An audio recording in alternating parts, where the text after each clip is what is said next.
우리나라 성인 7명 중 1명이 당뇨병입니다. 저는 주로 당뇨병 환자를 진료합니다. 외래 진료 때 가장 많이 여쭤보시는 것이 바로 어떻게 먹을까요? 무엇을 먹을까요? 라는 질문입니다. 저는 간단히 매번 그림을 그려서 설명을 드리는데요. 밥은 쌀밥, 보리밥, 현미밥 가리지 말고 하루에 한 공기만 드세요. 그리고 소고기 많이 드세요. 이렇게 이야기합니다. 왜 그럴까요? 식사요법에서 가장 중요한 것은 무엇일까요? 체중, 다이어트 식단, 바로 혈당이기 때문입니다. 안녕하세요.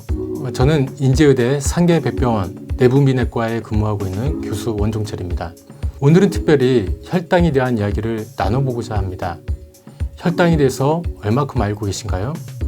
혈당의 급상승, 스파이크라고 하죠. 그리고 심한 감소는 건강에 여러 면에서 부정적인 영향을 미쳤기 때문에 주의해서 봐야 할 매우 중요한 요인 중 하나입니다. 그럼 도대체 혈당이 무엇인지, 왜 중요한지 알려드리겠습니다.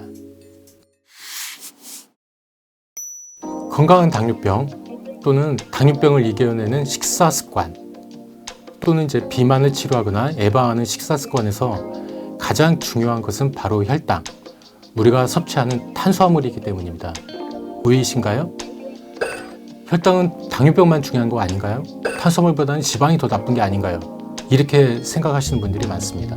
우리가 무엇인가를 먹게 되면 뇌, 심장, 근육 등등 우리 몸의 중요한 장기에서 이를 에너지로 사용하고 나머지는 훗날을 위해 저장을 합니다. 그 먹는 무엇의 대부분은 우리는 본능적으로 탄수화물이라는 것을 알고 있습니다. 그래서 탄수화물을 섭취하게 되면 우리 몸은 재빠른 반응, 즉 인슐린이 분비되어 우리 몸의 중요한 기관에서 사용될 수 있도록 챙겨주고 나머지는 꼭 필요한 1차 곡관이 형태로 간의 당원, 글라이코겐이라고 하는데요. 대략 70g 정도가 됩니다. 이런 글라이코겐 형태로 저장이 됩니다. 그리고 나머지는 모두 지방 형태로 우리 몸에 쌓이게 됩니다.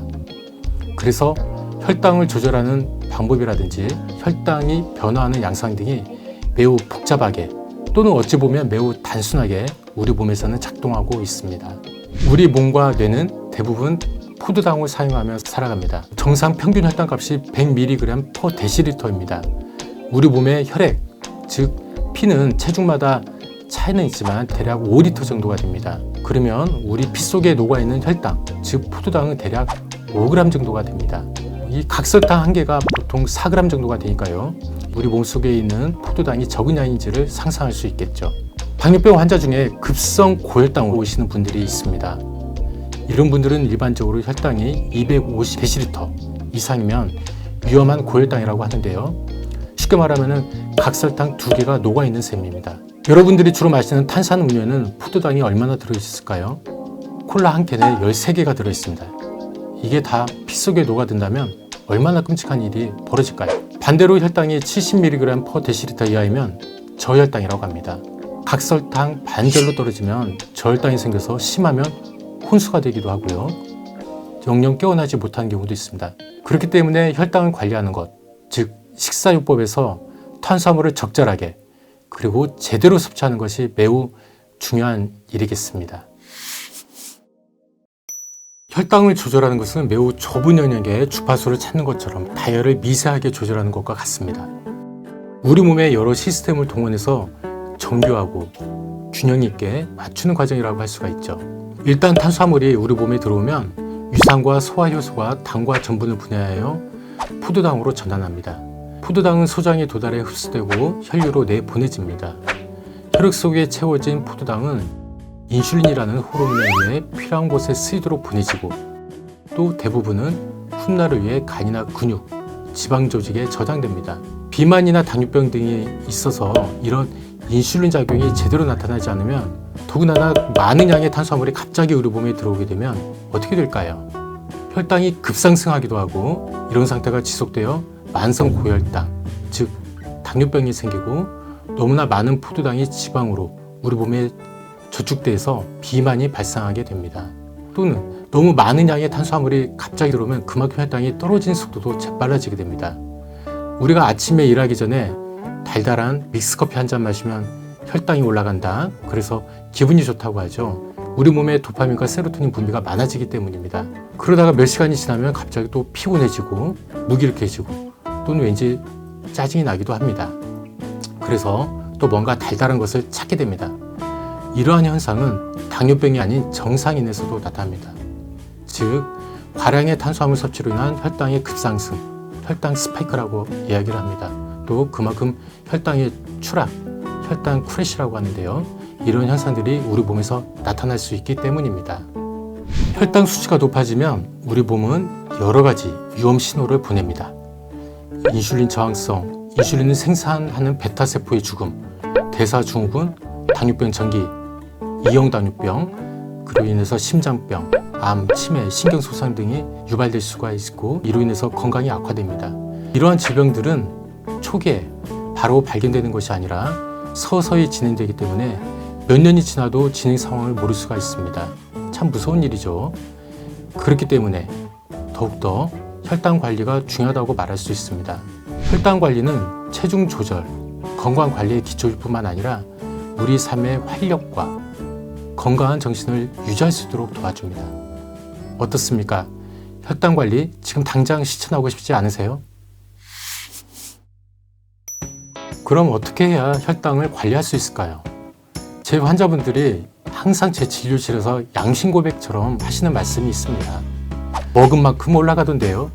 혈당의 변화는 대부분이 음식에 대한 반응입니다. 먹은 만큼 올라가고 적게 먹으면 안 올라갑니다. 그렇지만 우리는 최근 너무나 많은 탄수화물에 노출되어 있고요. 어려서부터 밥 잘 먹어야 씩씩하고 공부도 잘한다 이렇게 들었습니다. 밥 잘 먹으면 칭찬받는 문화에서 살았다고 할 수 있죠. 그럼 이제 와서 혈당을 어떻게 관리하라는 것일까요? 그것은 바로 나 자신, 여러분 자신에게 달려 있습니다. 왜냐하면 직접 눈으로 확인해보고 점검해보면 되니까요. 우리가 운전할 때 속도계를 보듯이 어떤 음식이 또 어느 정도의 양이 내 혈당을 들쑥날쑥 만드는지를 바로 확인해 볼 수가 있습니다. 바로 눈으로 확인해 보도록 하겠습니다. 제 지금 혈당이 88입니다. 제가 3시간 전에 점심을 먹었는데 간단하게 김밥 한 줄을 먹었습니다. 물론 저는 정상입니다.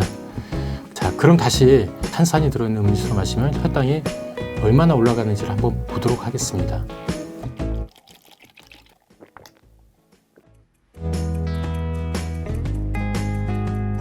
제 혈당이 다시 100일이 나왔네요. 최근에는 이렇게 간단하게 바늘로 손가락을 찌르지 않고도 혈당을 실시간 측정할 수 있는 기계, 이걸 연속 혈당 측정기라고 하는데요. 이런 기기들을 찾아볼 수 있습니다. 약식 동원, 좋은 음식은 건강한 약과 같다. 아주 오래된 우리가 잘 아는 말이죠. 어떤 음식이 건강에 좋다라고 할 때는 내 몸에도 좋을까? 이런 생각을 해보아야 할 것 같습니다. 이게 바로 나에게 맞는 건강한 식사 찾기, 바로 맞춤 식단 혁명이라고 할 수 있습니다. 그동안의 모든 개념은 있고 이제부터 바로 본인 몸에 중요한 바로 혈당을 통해 할 수 있는 건강한 식단을 찾아볼 수 있어야겠습니다. 내가 지금 당뇨병이 없고 비만하지 않으니까 괜찮을 거다. 이런 아니란 생각은 접어두시고 바로 시작해 보시는 것이 건강을 찾는 일일 것이라고 생각합니다. 오늘 식사요법의 가장 중요한 지표, 혈당 수치에 대해서 이야기를 나눴습니다. 혈당이 무엇인지, 왜 중요한지, 우리 몸에서 어떻게 반응하는지, 또 혈당 수치를 어떻게 알 수 있는지를 말씀드렸습니다. 이제부터는 이러한 중요한 사실을 안 이상 혈당 관리 열심히 하셔야겠죠. 혈당 수치로 알아보는 나만의 맞춤 식사요법, 여러분도 바로 시행해 보세요. 앞으로의 영상에서 더 구체적이고 실질적인 개인 맞춤 식사 구성법을 알려드리겠습니다. 많이 기대해 주세요. 오늘 전해드린 내용이 도움되셨다면 구독과 좋아요, 알람 설정까지 부탁드립니다. 앞으로도 쉽고 유익한 정보 잘 전달하겠습니다. 감사합니다.